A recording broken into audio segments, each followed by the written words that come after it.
Lao Tzu's point is that the starting point is already wrong. So you're looking at your children, right?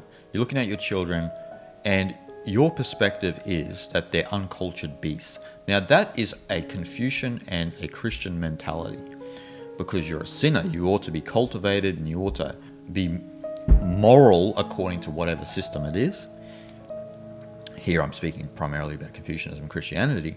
And so you are looking at a pure being, which is a child, as an uncultured beast. They need to be cultivated.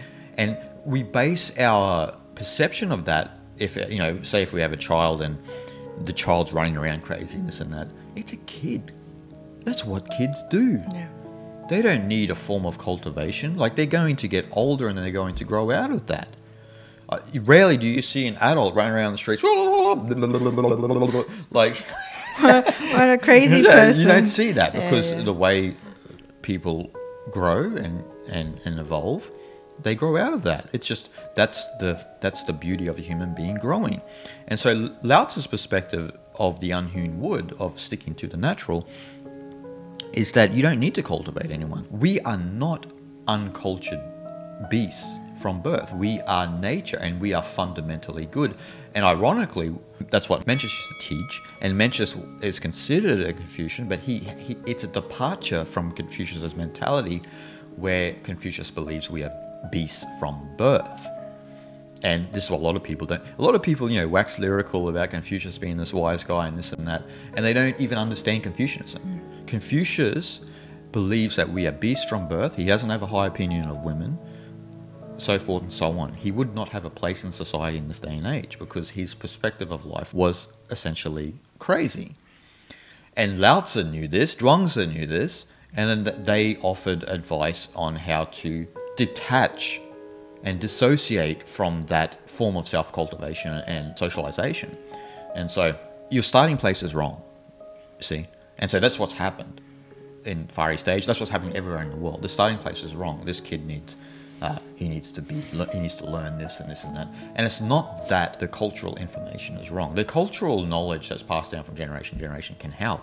The problem is, again, with the over-identification with it and the suffering that comes from that. If it's leading to people suffering, then that becomes problematic, right? And that's what Lao Tzu's point is if it's all well and good, you can have your rites and your rituals and this and that, but if it becomes a impediment on the path of realization, then that needs to be pushed aside and it needs to be discarded of. Unless you can be a genuine pretender like Zhuangzi and you can just play your role efficiently and be in society. But that itself it requires a lot of self-study. That requires a lot of self-study, yeah. You need to know what that is and what that means to be a genuine pretender, what that really is, right? Well, that's why Lao Tzu is kind of just like, just get out of there. Yeah.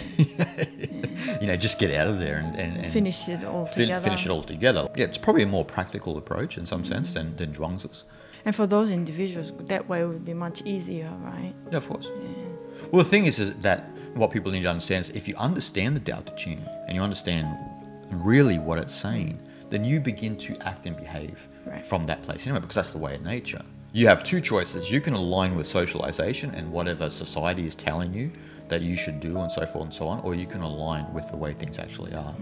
And the way things actually are never change. It's just the way things are. It's that innate inner structure of the universe that we experience consciously. Right. We experience it consciously because, like I mentioned before, we are a representation of the whole. A human being is a representation of the whole. All of the energy of the universe from the Big Bang till now is moving through all of us and it's manifesting itself as us.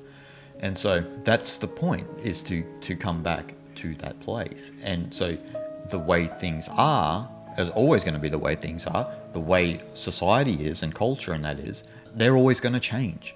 Always going to change because things change in the world. We see that now, right? Things are changing. And so people and society is changing, especially due to the pandemic and so forth and so on. Will it go back to being the same? Probably, but who knows when? You know, we'd all like it to go back tomorrow. But that's the choice we all have.